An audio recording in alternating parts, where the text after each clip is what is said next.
온전한 순종이란 내 뜻을 꺾고 하나님의 뜻을 따르는 것입니다. 그러면 순종하는 사람들에게 나타나는 특징이 있는데, 첫째는 듣는 마음을 가졌다는 것입니다. 하나님의 말씀을 향해서 자신의 마음을 열어놓고요, 하나님의 말씀에 응답하는 것, 이것이 바로 듣는 마음입니다. 그러니까 하나님께서 우리에게 말씀하실 때 우리가 듣는 마음을 가져야 비로소 순종이 시작됩니다. 그래서 오늘 여러분, 열린 마음, 듣는 마음으로 하나님의 음성을 들으시기를 바랍니다. 둘째는 온전한 순종하는 사람들에게 나타나는 특징, 자기를 부정하는 것입니다. 내가 가진 생각, 또 내가 하고 싶었던 것, 나를 향하신 하나님의 말씀 앞에 기꺼이 그것을 내려놓는 것, 이것이 바로 자기 부정입니다.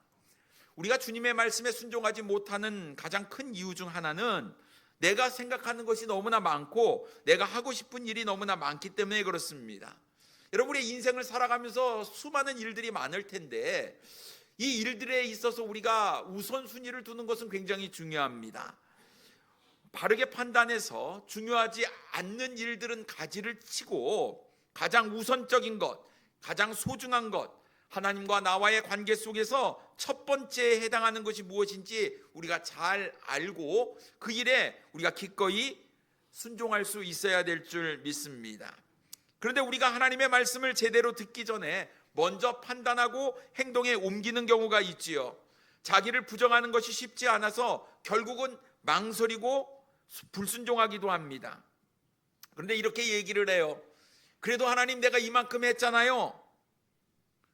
제가 여기까지 했잖아요. 그런데 여러분, 우리 하나님 앞에서 절반의 순종은 불순종이다라는 것이죠. 90%의 순종도 결코 온전한 순종은 아니다라는 것입니다. 그렇기 때문에 우리가 내가 한 것에 대해서 내가 이렇다 저렇다 우리가 이야기할 수 없고, 내가 하고 싶어서 하는 것이 아니라 하나님께서 하라고 하신 것을 우리가 하는 것, 이것이 바로 온전한 순종이고 주님께서 원하는 순종이고 진짜 순종이다라는 것입니다. 그래서 여러분, 우리가 오늘 본문에 나타난 요나의 모습을 보면서 온전한 순종이라는 제목으로 함께 은혜를 나누기를 원합니다. 첫째로, 하나님의 말씀을 잘 들어야 순종할 수 있습니다. 오늘 본문 1절 말씀에 보면 여호와의 말씀이 아미떼의 아들 요나에게 임하니라 이르시되라고 말씀하고 있습니다. 하나님의 말씀이 누구에게 임했습니까? 요나에게 임했어요. 이 말씀은 다른 사람에게 주어진 것이 아니라 요나에게 주어진 말씀이다라는 것입니다. 그러면 하나님께서 요나에게 말씀을 하셨기 때문에 요나는 하나님의 말씀을 주의 깊게 들어야 하고 그 말씀에 순종해야 하는 것입니다. 여러분, 요나는 선지자였어요. 하나님의 말씀을 대언하는 사람이었습니다. 하나님의 뜻을 전하는 사람이 바로 선지자였지요. 그러면 어떠한 경우에도 자신의 생각과 자신의 뜻을 앞세우는 것이 아니라 오직 하나님의 뜻과 명령대로 움직여야 하는 사람이 바로 이 선지자이지요. 그런데 이 하나님께서는 요나에게만 말씀하지 않으시고 오늘날 우리에게도 말씀하고 계신다라는 거예요. 저에게도 말씀하시고 여러분에게도 말씀하신다라는 것입니다. 그럼 오늘 하나님께서 나에게 어떤 말씀을 하시는지 우리는 귀담아 들을 수 있어야 하는 겁니다. 왜냐하면 하나님께서 사람마다 주시는 말씀이 각각 다르기 때문에 그렇습니다. 다른 사람이 아니라 오늘 나에게 주시는 하나님의 말씀이 무엇인가를 우리가 들을 수 있어야 한다라는 것이죠. 하나님께서 나에게 주신 말씀을 누가 해야 됩니까? 내가 해야 되는 거예요. 이 사명을 다른 사람에게 미루어서는 안 된다라는 것입니다. 내가 순종해야 된다라는 것이죠. 그런데 우리가 하나님의 말씀을 너무나 가볍게 여기는 경우가 있습니다. 때로는 하나님의 말씀을 주의 깊게 들으려고 하지 않아요. 하나님의 말씀에 집중하지 않습니다. 듣는 둥 마는 둥 하는 거예요. 그러니 하나님께서 나에게 하시는 말씀을 내가 못 듣는 거예요. 우리 주님께서는 나에게 계속해서 말씀하고 계시는데 내가 듣지 않는다라는 것입니다. 또 어쩔 때는요, 하나님의 말씀을 일부러 고의로 듣지 않을 때가 있어요. 왜 그렇습니까? 말씀을 들으면 순종해야 되기 때문에. 그래서 내가 생각해서 이거 내게 유익이 되나 하면 내가 순종하고 잘 듣고, 또 나는 이거 하면 힘들 텐데 어려울 텐데 그럼 내가 안 들어야지 하고 고의로 일부러 내가 안 들을 때가 있다라는 것입니다. 그리고 괜찮아, 내가 안 해도 누군가는 하겠지 하면서 하나님의 말씀을 외면하고 무시하기도 해요. 근데 그 말씀은 누구에게 하시는 말씀이라고요? 나에게 하는 말씀이니까 내가 들어야 된다는 것입니다. 또 하나님의 말씀을 듣고도 순종하려고 하지 않을 때가 있어요. 이런저런 핑계를 댑니다. 이런저런 변명을 대요. 하나님의 말씀에 순종하면 내가 힘드니까. 그래서 이 적용을 나에게 적용하지 않습니다. 다른 사람에게 적용을 해요. 그래서 거봐, 하나님께서 오늘 그렇게 말씀하시잖아, 말씀에 순종해 하고 나에게 주시는 말씀을 내가 받아들이는 것이 아니라 다른 사람에게 이야기할 때가 있다라는 것입니다. 참 우리의 마음이 간사한 것 같아요. 순종하기 편한 말씀은 내 말씀, 순종하기 어려운 말씀은 내 말씀, 이렇게 얘기하는 경우가 우리에게 있는 것 같습니다. 그러나 여러분, 우리가 하나님과의 친밀한 관계를 통해서 하나님과 함께하며 주님과 동행하는 삶을 살기 위해서는 하나님께서 오늘 나에게 어떤 말씀을 하시는지 우리가 잘 들을 수 있는 귀가 필요하다라는 것이죠. 우리가 매일 하나님의 말씀을 읽고 묵상합니다. 근데 거기서 그치면 안 돼요. 그 말씀이 과연 오늘 나에게 어떤 말씀으로 주어지는지, 내가 이 말씀을 듣고 어떻게 삶에 순종하고 적용해야 하는지를 우리가 고민해야 한다라는 것입니다. 마치 사무엘이 주여 말씀하옵소서 주의 종이 듣겠나이다 라고 이야기한 것처럼 하나님의 말씀 앞에 오늘 내가 주의 음성을 듣기를 원하니 주님 이 말씀을 통해서 나에게 말씀해 주시옵소서 라고 이야기할 수 있는 우리의 믿음이 되어야 될 줄 믿습니다. 그러면 여러분, 하나님의 관계가 잘 맺어져야 돼요. 세상이 점점 어두워지고 있습니다. 진리의 말씀이 사라지고 있는 이때에 우리가 주님을 신뢰하고 믿는다면 하나님께서 나에게 하시는 이 진리의 말씀에 귀를 기울일 수 있는 듣는 마음, 열린 마음이 우리에게 필요하다라는 것이죠. 그래서 여러분, 매일 주님과 소통하시는 우리 성도님들 되기를 원해요. 하나님의 말씀을 통해서 오늘도 하나님께서 나에게 어떤 말씀을 하시는지 그것을 잘 듣고 그 말씀에 한번 순종해 보세요. 그리고 저녁에는 하나님, 내가 이렇게 하나님 말씀에 순종을 했습니다. 참 어려운 일도 있었어요. 이 말씀 지키려니까 참 힘들었습니다. 하지만 여러분, 우리가 매일 하나님의 음성을 듣고 그 말씀에 순종하면서 우리는 연단되어지고 다듬어지고 하나님께서 원하시는 복된 믿음의 삶을 잘 살아가게 되리라고 믿습니다. 하나님의 말씀 잘 기울이고 듣는 마음을 가지시는 우리 사랑하는 성도님들 되기를 원합니다. 두 번째로, 내가 이해할 수 없어도 우리는 순종해야 합니다. 요나에게 어떤 말씀이 주어졌습니까? 2절 말씀에 보면 너는 일어나 저 큰 성읍 니느웨로 가서 그것을 향하여 외치라. 그 악독이 내 앞에 상달되었음이니라 하시니라 말씀하고 있습니다. 하나님은 요나에게 니느웨로 가서 외쳐야 한다라고 말씀하셨어요. 니느웨, 여러분, 고대 근동 지역 전체를 정복했던 아수르라는 제국의 수도가 바로 니느웨였습니다. 세계 역사상 제국으로서 면모를 갖춘 최초의 국가였지요. 이 니느웨 성이 얼마나 컸는지요? 그 성을 둘러보는 데만 사흘길이 걸린다라고 성경 기록하고 있습니다. 사진을 보면요, 니느웨 성이 얼마나 거대한 성인지 알 수가 있어요. 이중 성벽으로 둘러싸여 있습니다. 안쪽 성벽의 높이가 약 30m가 되었고 이 성벽의 폭은요 마차 3대가 지나갈 정도로 아주 두꺼운 성이었다고 이야기를 하고 있습니다. 이런 성을 어떻게 누군가가 침입할 수 있겠습니까? 대제국의 아주 위용을 가지고 있었던 것을 우리가 보게 됩니다. 근데 문제는요, 이 니느웨가 하나님께 상달된 만큼 죄악이 가득했던 곳이라고 말씀하고 있어요. 그런데 오늘 요나서에는 니느웨가 얼마나 타락한 도시였는지에 대해서는 언급하지 않고 있습니다. 하지만 나훔서를 보게 되면 이 니느웨의 죄악된 실상을 아주 적나라하게 기록하고 있는데요, 나훔 선지자는 이 니느웨를 향해서 피의 성이라고 이야기를 하고 있습니다. 하나님을 대적하는 악한 음모가 있는 곳이라고 이야기를 하고, 니느웨 사람은 잔인하고 무자비하고 차마 입에 담을 수 없을 만큼 잔혹한 행위를 일삼았던 그런 자들이라고 성경은 기록하고 있다는 것이죠. 그래서 이 아수르는요 북이스라엘에게도 굉장히 위협적인 존재였습니다.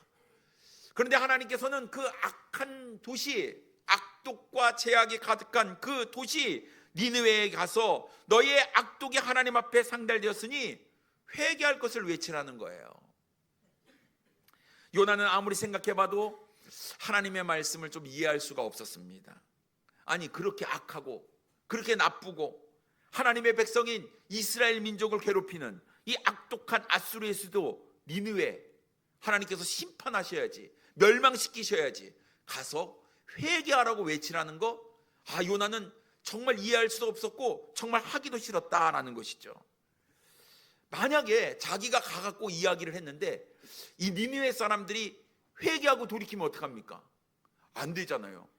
그 죄악이 가득하고 악독하니까, 아주 못돼 처먹었으니까 그냥 하나님의 그냥 심판을 받아갖고 소돔과 고모라처럼 불로 멸망을 해갖고 싸그라니 다 없애버려야지. 아마 요나의 마음이 이런 마음이 있었던 것 같아요. 다시는 일어나지 못하도록 아예 싹을 잘라버려야 할 것이다, 이렇게 생각을 했던 것 같아요. 그런데 하나님은 가서 외치라는 거예요. 이해가 되지 않았습니다. 이 말씀을 받아들일 수가 없어요. 사랑하는 성도님 여러분, 때로 하나님은 우리가 이해하지 못하는 일을 우리에게 하라고 말씀하실 때가 있습니다. 그렇다고 해서 하나님의 말씀을 우리가 가볍게 여길 수 있습니까? 하나님의 말씀인데 그냥 지나칠 수 있습니까? 그래서는 안 되잖아요. 하긴 해야 되는 겁니다. 근데 내 마음에 들지가 않는 거예요. 내 마음에 들면 그 말씀대로 순종하겠는데 내 마음에 들지 않는 겁니다. 하나님의 생각, 참 우리의 머리로 하나님의 생각을 이해할 수는 없습니다. 왜냐하면 하나님의 생각은 우리의 생각보다 훨씬 크기 때문에 그래요. 이사야 55장 9절 말씀에 보면 이는 하늘이 땅보다 높음같이 내 길은 너희의 길보다 높으며 내 생각은 너희의 생각보다 높음이니라 라고 말씀하고 있습니다. 여러분, 우리의 머리로 하나님의 깊고 오묘하신 뜻을 어떻게 이해할 수 있겠습니까? 이해하지 못해요. 그렇기 때문에 하나님께서 말씀하시면 이해하지 않아도, 이해가 안 돼도 우리는 그 말씀에 순종해야 된다라는 것이죠. 그 하나님의 마음이 어디 있었냐 하는 것입니다. 우리 하나님은 모든 사람을 사랑하셔요. 특히 영혼을 사랑하시는데 잃어버린 한 영혼을 굉장히 중요하게 여기신다 말씀하고 계십니다. 그런데 니느웨에는 많은 사람들이 있었어요. 요나서 4장 11절 말씀에 보면 하물며 이 큰 성읍 니느웨에는 좌우를 분별하지 못하는 자가 12만여 명이요 가축도 많이 있나니 내가 어찌 아끼지 아니하겠느냐 하시니라 라고 말씀하고 있습니다. 니느웨의 좌우를 분별하지 못하는 사람만 12만 명이 거기 있었다고 성경은 이야기하고 있는 거예요. 한 영혼을 사랑하시는 우리 하나님께서 어찌 12만 명을 멸망시킬 수 있겠냐 하는 거예요. 기회를 줘야 되잖아요. 회개할 수 있는 기회를 그들에게 줘야 되잖아요. 모든 사람을 다 사랑하신 우리 하나님, 그들이 돌아오기를 참고 애쓰며 안타까워 인내하며 기다리고 계시는 우리 하나님 아니십니까? 그런데 우리 하나님이 기다리다 한계를 넘어서면 회개해라, 빨리 돌아와라 라고 말씀하시고 그 경고함도 듣지 않고 돌이키지 않으면 그때 우리 하나님은 심판하신다라는 거예요. 니느웨가 아무리 악독이 가득했지만 거기 있는 영혼을 사랑하신 우리 하나님, 회개하고 돌아올 수 있는 기회를 그들에게 주셨다라는 것입니다. 사랑하는 성도님 여러분, 우리 하나님 모든 사람을 사랑하십니다. 그렇기 때문에 우리도 사랑하셨어요. 우리가 죄인 아니었습니까? 지금도 하나님 앞에서 죄악을 행하고 하나님의 마음을 아프게 하며 하나님의 말씀에 불순종하는 모습이 우리에게 여전히 있습니다. 그럼에도 불구하고 하나님이 우리를 사랑해 주시는 거예요. 오래 참고 기다려 주셨기 때문에 우리가 구원의 은혜를 받을 수 있었다라는 거예요. 그 하나님의 놀라운 사랑과 은혜를 받은 우리가 죄악을 보고 그 사람을 미워해서는 안 된다라는 것이죠. 죄는 미워하지만 사람을 미워해서는 안 되고 그 사람을 돌이키는 것이 우리에게 필요한데, 우리 하나님께서 이웃을 램과 같이 사랑하라고 말씀하셨어요. 마태복음 22장 39절 말씀에 보면 둘째도 그와 같으니 내 이웃을 내 자신과 같이 사랑하라 하셨으니 라고 말씀하고 있습니다. 심지어 우리 주님께서 뭐라고 말씀하십니까? 마태복음 5장 44절 말씀해 보면 나는 너희에게 이르노니 너희 원수를 사랑하며 너희를 박해하는 자를 위하여 기도하라라고 말씀하고 있습니다. 이것이 하나님의 마음이었어요. 그러니까 요나는 니느웨 사람들이 멸망을 받기를 원했지만 하나님은 그 영혼도 회개하고 돌아오기를 원하셨다라는 것입니다. 우리의 마음과 우리의 감정과 우리의 기분대로 한다면 우리는 원수를 사랑할 수 없어요. 하지만 주님께서 사랑하라고 말씀하십니다.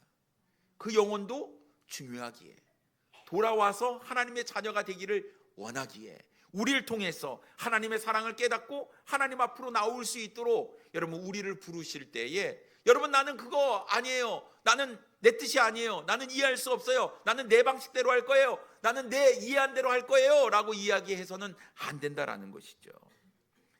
하나님의 말씀을 우리가 이해할 수 있냐 없냐, 이것은 중요한 문제가 아닙니다.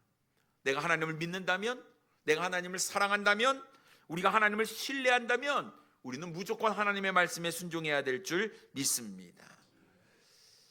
여러분 우리가 인생을 살아가면서 여러 가지 일들을 경험하지 않습니까?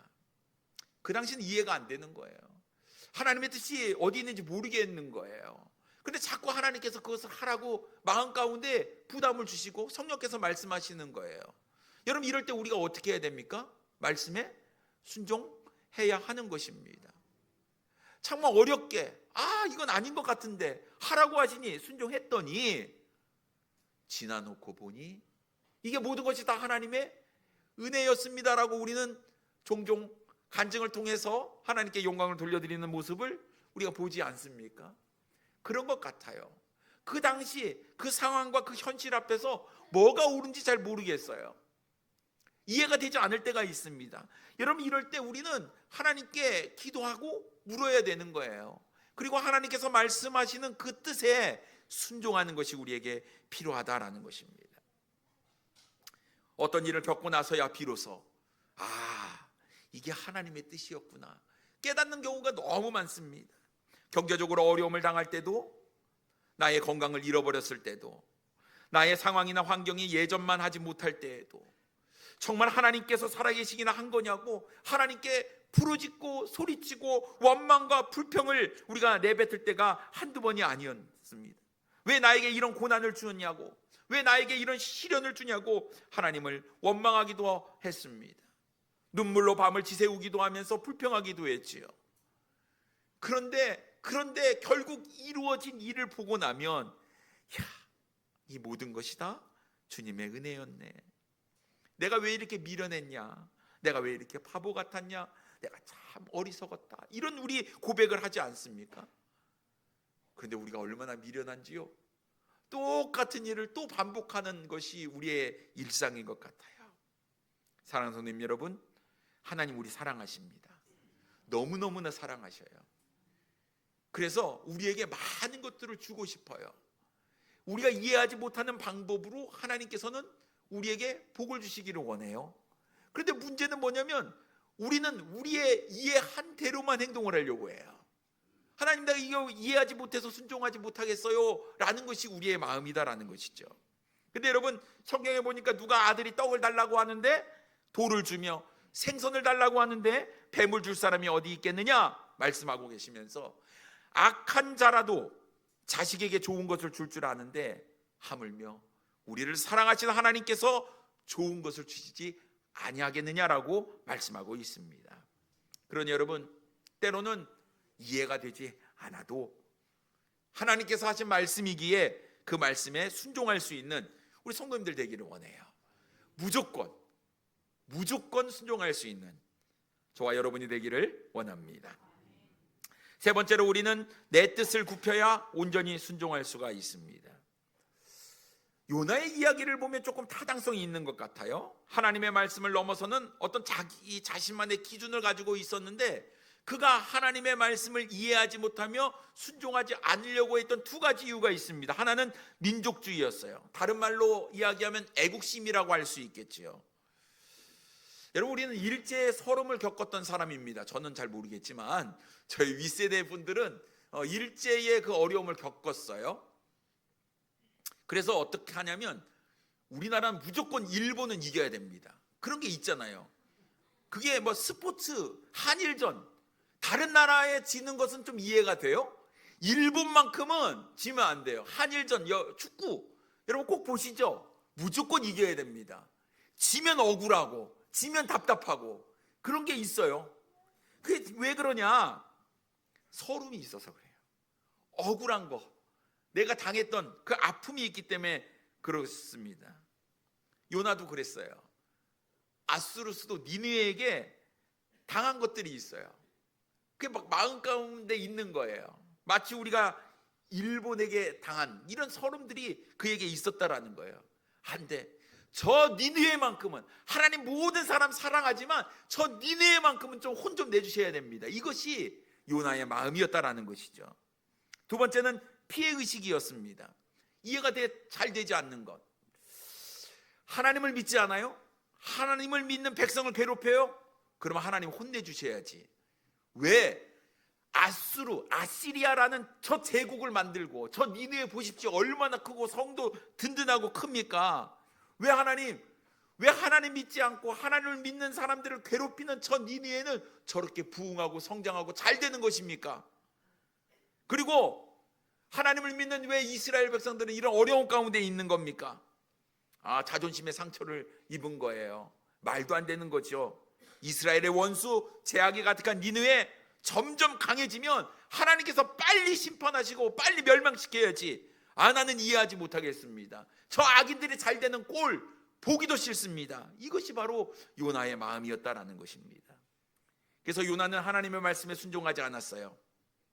자신의 뜻을 굽힐 수 없었습니다. 아무리 생각하고 누가 뭐라고 해도 자신의 생각이 맞다고 생각했어요.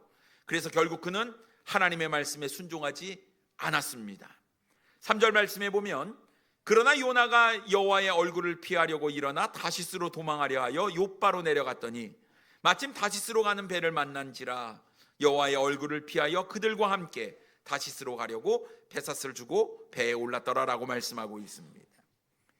하나님의 말씀이 요나에게 임했습니다. 니느웨에 가서 외치라고 이야기를 했어요. 그런데 요나의 반응은 3절에 어떤 단어로 시작하지요? 그러나 반전이 있다는 뜻이지요. 하나님의 말씀, 하나님의 명령을 들은 요나가 하나님의 말씀에 순종하지 않았다는 뜻입니다. 하나님의 말씀대로 순종하며 살아가는 것이 아니라 자신의 판단대로 행동했다는 뜻이지요. 근데 여러분, 이 요나의 모습이 우리의 모습이 아니냐는 거예요. 하나님의 말씀을 듣고 그 즉시 바로 순종하지 아니하고 그러나라고 반응하는 것이 우리의 모습이 아니냐는 것입니다. 주님께서 말씀하실 때 우리가 그렇게 얘기합니다. 제가요, 그러나 시간이 부족해요. 그러나 저는요 자존심 상해서 그거 못하겠어요. 제가요 능력이 없어서 못해요. 저는요 정말 그거 하고 싶지 않아요. 전 안 하겠습니다. 어쩌면 우리는 나름 자신만의 변명과 핑계와 이유를 대면서 나는 못한다라고 주장하는 것은 아니냐 하는 것입니다. 근데 여러분, 이런저런 핑계를 대면서 나는 못한다라고 이야기하는 것은 이것은 불순종이라는 것입니다. 아무리 내 생각에 합당하고 정당한 이유가 있다고 할지라도 하나님의 말씀대로 하지 않는 것은 이것은 불순종인 것이지요. 우리는 요나의 모습을 통해서 하나님의 말씀에 불순종하는 사람들의 모습이 어떠한지를 우리가 발견할 수가 있는데요. 세 가지 불순종하는 사람들의 모습. 첫째는요, 하나님의 얼굴을 피한다라는 거예요. 같이 있으면 부담스럽습니다. 자꾸 뭐라고 얘기하는 것 같아요. 그래서 어떡합니까? 피해요. 일단 피하고 보는 것이죠. 근데 여러분, 하나님의 얼굴을 피한다, 하나님의 낯을 피한다는 것은 하나님의 명령을 거역한다는 거예요. 여러분, 슬슬 저를 피하시는 분들이 계시잖아요. 뭐 이야기할까 봐? 그런 거 아닙니까? 여러분, 우리 하나님의 낯을 자꾸 피하는 이유, 자꾸 하나님 앞에서 숨으려고 하는 이유, 내가 그 말씀에 불순종하겠다라는 마음의 뜻이 있는 거 아니겠습니까? 근데 여러분, 피한다는 거, 이게 상책이 아니라는 거예요. 하나님의 낯을 피할 수도 없어요. 우리가 피한다고 하지만 피할 수 없는 것입니다. 최초의 사람 아담과 하와가요, 하나님 앞에 범죄했을 때 어떻게 했습니까? 하나님의 낯을 피해서 나무 뒤에 숨었어요. 근데 숨는다고 숨어집니까? 우리 하나님 모를까요? 다 아셔요. 어디 숨었는지 아셔요. 그런데 우리 하나님께서 너 그 나무 뒤에 숨었지? 나와! 이렇게 말씀하지 아니하고 이렇게 말씀하셨어요. 아담아, 아담아, 내가 어디 있느냐? 왜 그렇게 말씀하셨을까요? 하나님 앞으로 스스로 나올 수 있는 기회를 주신 거예요. 우리 하나님이 이런 분이십니다. 너 숨었지? 나 다 알아. 나와! 이렇게 말씀하시는 분이 아니라는 것이죠. 우린요, 숨으려고 해야 숨을 수도 없고 피하려고 해야 피할 수도 없는 그런 존재다라는 것입니다. 그러니 여러분, 숨지 마세요. 숨지 마세요. 하나님 말씀하실 때 하나님, 내가 여기 있습니다. 이것이 사실 축복의 길이거든요. 그러니까 그 길로 나올 수 있는 우리 사랑하는 성도들 되기를 원합니다. 두 번째, 불순종하는 사람은요, 최대한 하나님으로부터 멀리 떨어지려고 해요. 요나가 다시스로 도망가려고 했습니다. 오늘 뒤에 그림을 보면요, 다시는요, 그 당시 땅끝이라고 할 수 있는 스페인의 항구 도시였습니다. 니느웨는 사마리아 북동쪽으로 750km 떨어진 지점에 있었는데 다시스는요, 반대 서쪽으로 3200km 떨어진 곳에 있었다라는 거예요. 아주 끝까지 도망가겠다라는 마음이 요나에게 있었다라는 것입니다. 될 수 있는 대로 멀리 도망가려고 하는 요나의 마음. 다시스로 도망가면 하나님을 피할 수 있을 것이라고 생각을 했을까요? 최대한 멀리 떨어지면 하나님이 모를 것이라고 생각을 했을까요? 근데 여러분, 요나가 누구라고요? 하나님의 선지자였어요. 누구보다도 하나님에 대해서 잘 알고 있었던 사람이 바로 요나였습니다. 그런데도 불구하고 하나님이 다 아실 것이라는 것을 알면서도 그가 도망치듯이 멀리 떨어지려고 했다는 것, 그것이 바로 불순종이다라는 것이죠. 여러분, 멀리 떨어지면 안 돼요. 하나님이 어떤 말씀을 하시든지 우리에게 책망을 하시더라도 우리는 하나님 앞으로 나와야 될 줄 믿습니다. 더 하나님께 가까이 붙어야 될 줄 믿습니다. 말씀 앞으로 나오시기 바라고 기도의 자리로 나오셔서 오히려 하나님 앞에 더 부르짖는 우리의 삶의 모습이 되기를 원합니다. 세 번째로, 불순종하는 사람은요, 불필요한 곳에 자신의 시간과 물질을 낭비한다는 것이죠. 여러분, 다시스로 가는 것이 쉽지 않았어요. 지금처럼 비행기가 있는 것도 아니고 모터가 달린 배가 있는 것도 아니었습니다. 하나님의 얼굴을 피하려고 일어나 다시스로 도망하려 하여 욥바로 내려갔는데, 사실 다시스로 가려면요, 오랜 기간 항해를 했어야 돼요. 어떤 학자들은 100길로 1년 정도 걸린다고 그래요. 지금처럼 바람에 의해서 가는 거니까 모터에 의해서 가는 것이 아니기 때문에 그렇게 이야기를 합니다. 그러니 여러분, 기간이 길수록 비용이 올라가는 것 아니겠습니까? 요나가 다시스로 가는 백사스를 주고 배에 올랐다고 이야기를 하고 있는데, 값비싼 비용을 지불하면서까지 하나님의 말씀을 거부하고 있는 요나의 모습을 보게 되는 것입니다. 근데 여러분, 우리의 물질을 투자할 때 투자해야 되잖아요.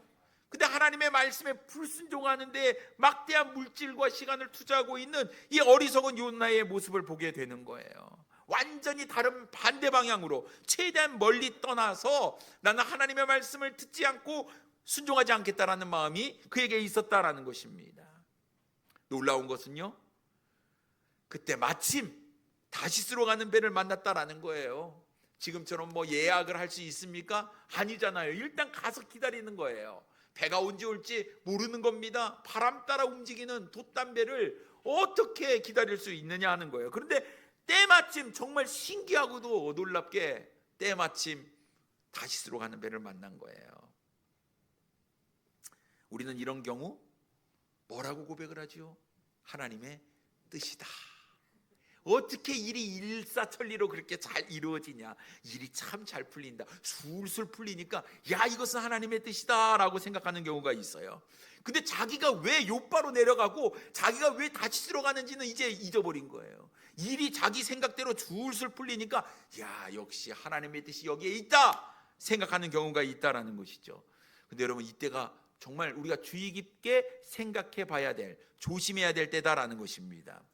사탄의 유혹도 너무나 내 형편에 맞게 거절할 수 없을 정도로 매력적인 모습으로 우리에게 다가오기 때문에 그런 거예요. 그래서 사탄의 유혹을 우리가 형통이라고 착각할 때가 있다라는 것이죠. 요나도 그랬던 것 같아요.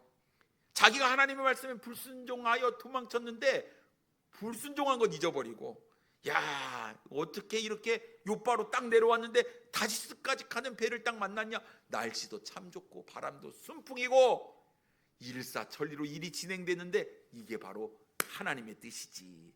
탄탄대로였던 자신의 삶의 모습을 보면서 기뻐하고 좋아했다라는 것입니다.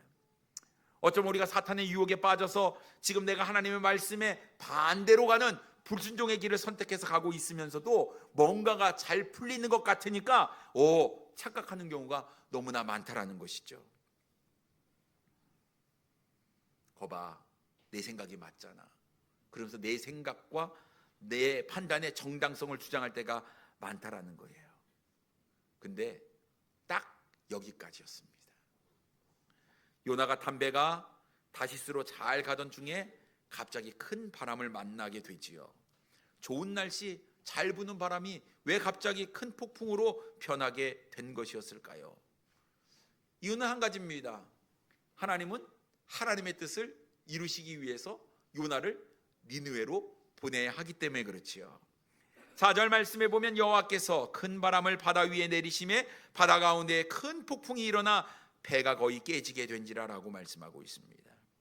하나님은 요나의 불순종을 꾸짖었어요. 기다리고 기다렸어요. 참고 인내했습니다. 돌아와야지. 요바로 내려가도 넌 돌아와야지. 기다렸어요. 근데 다시스로 가는 배를 타고 말았어요. 가버리고 말았어요. 그래, 갔으니까 너 그냥 가버려. 우리 하나님께서 그렇게 말씀하시지 않았습니다.